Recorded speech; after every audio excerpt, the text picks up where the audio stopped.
안녕하세요. 예수비전 성결교 안희환 목사입니다. 좌파들이 잘 사용하는 용어들이 있어요. 근데 가만히 들여다보면요, 굉장히 교묘하게 이기적으로 사용을 하고 있음을 봅니다. 자, 예를 들어서 인권에 대해서 굉장히 운운을 많이 하잖아요. 그래서 약자를 보호해야 된다, 소수자의 인권을 지켜야 된다, 이런 얘기를 늘 끄집어냅니다. 그러면서 성소수자들, 그들의 인권을 보호하기 위해서 차별금지법을 통과시켜야 된다, 이런 주장들을 하죠. 근데 사실은요, 인권을 위하는 사람들이 아닙니다. 자, 예를 들어서 진짜 고통을 당하는 사람들은 탈북자들입니다. 그들이 베트남에서, 또 태국에서, 중국에서 얼마나 생고생을 합니까? 북한에서 탈출하기는 했지만 정상적으로 삶을 살아갈 수가 없는 거예요. 중국 같은 것은 굉장히 심각하죠. 잡히면은 다시 북송이 돼요. 그럼 교화소에 들어와서 죽을 정도로 고문을 당하는 겁니다. 실제로 생명을 잃기도 하고요. 그러면은 인권을 주장하는 사람들이라면은 그 탈북자들의 인권에 대해서 이야기해야 되잖아요. 절대로 이야기 안 하죠. 왜냐하면 자기들의 이익에 도움이 되지 않기 때문입니다. 자, 성소수자의 인권을 이야기를 해요. 근데 성소수자보다 더 소수자가 있어요. 탈동성애자들입니다.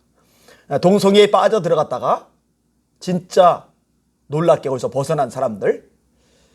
그런데 그들이야말로 성소수자들보다도 더 소수자들인데 그들의 인권에 대해서는 일절 이야기를 꺼내지 않습니다.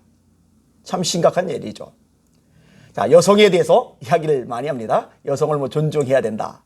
그래서 성인지 감수성, 요즘 많이 들어보는 용어죠. 성인지 감수성이 모자라서 그렇다.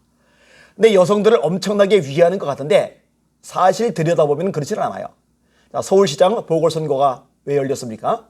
부산시장 보궐선거가 왜 열렸습니까? 부산시장 오거돈 씨의 성범죄가 있었잖아요. 서울시장 고 박원순 씨의 성범죄가 있었잖아요. 그것 때문에 보궐선거가 열린 거잖아요. 참 재미있는 거는요, 여성들의 인권 어쩌고 저쩌고 막 난리를 치던 시민단체들이요, 꿀먹은 벙어리처럼 입을 다물고 있다는 거죠. 여성단체들 얼마나 목소리가 큽니까? 맹맹맹 난리가 나잖아요. 그런데 박원순 씨에 대해서는, 오거돈 씨에 대해서는 별로 반응을 안 보인다는 거죠. 그러니까 말은 여성을 위하는 것 같은데 사실은 여성을 짓밟는 사람들이 좌파들인 거죠. 박원순 씨 같은 사람, 오거돈 씨 같은 사람.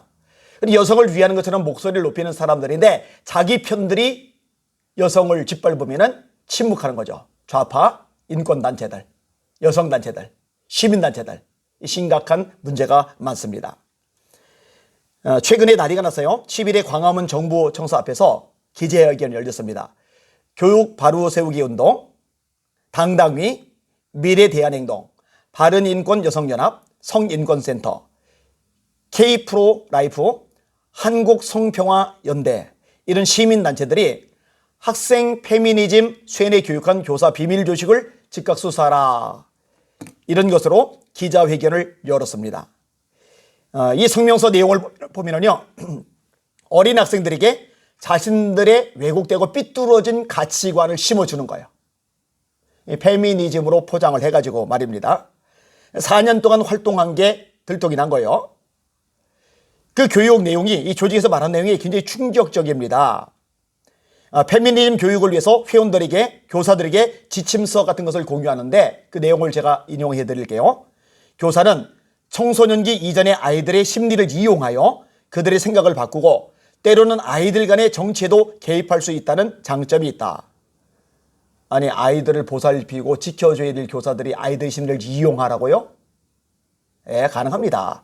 원래 이 사람들은요, 아이들 소중히 여기지 않습니다. 인권, 학생인권 말만 그러죠. 실제로는 학생인권 관심 없어요. 자기들의 권리에만, 권력에만 관심이 있는 거죠. 다 들어보세요. 선별학생은 되도록이면 가정형편이 어렵거나 부모가 있어도 부재하다고 판단하는 아이들을 조부모 양육 또는 보육원, 진로상담 혹은 학교생활 상담이라는 명목으로 선별하기 바란다. 무섭죠?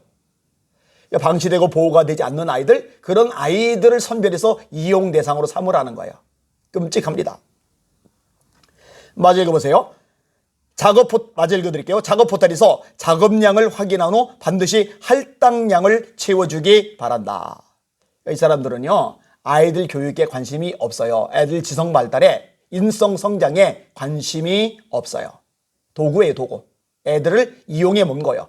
이런 사람들이 교사로 있으니 얼마나 불쌍한 아이들입니까? 참 가슴 아픈 현실입니다. 이 나라도 문제요.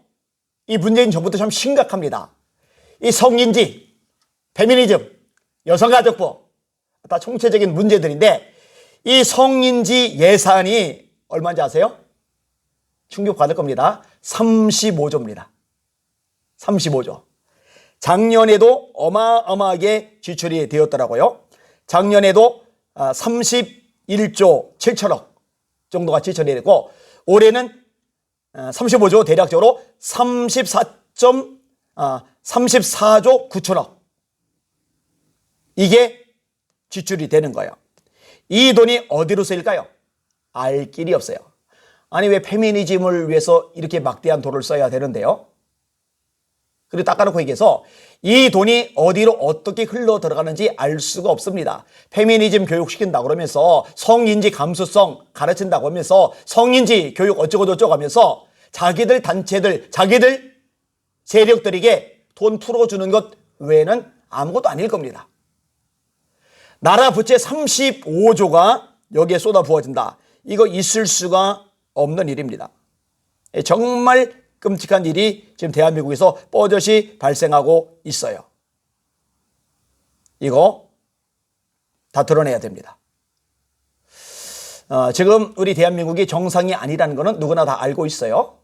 그런데 그럼에도 불구하고 현실을 제대로 보지도 못한 채 문재인 멋지다, 문재인 잘한다, 문재인 보유국 어쩌고 저쩌고 하는 목회자들도 있는 것이 비참한 대한민국의 현실이고 한국교회의 끔찍한 현실입니다. 그런 목회자들 밑에 있는 교인들은 비참하고 불행한 거죠.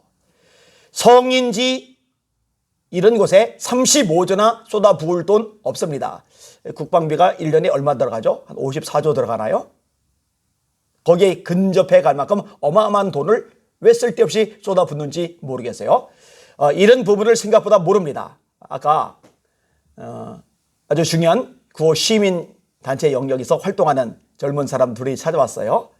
예수 믿는 사람들입니다. 이야기를 나누다가 이런저런 정보들을 제가 이야기를 끄집어냈는데 아무것도 몰라요. 들어본 적이 없대요. 참 괜찮은 사람들인데 몰라요.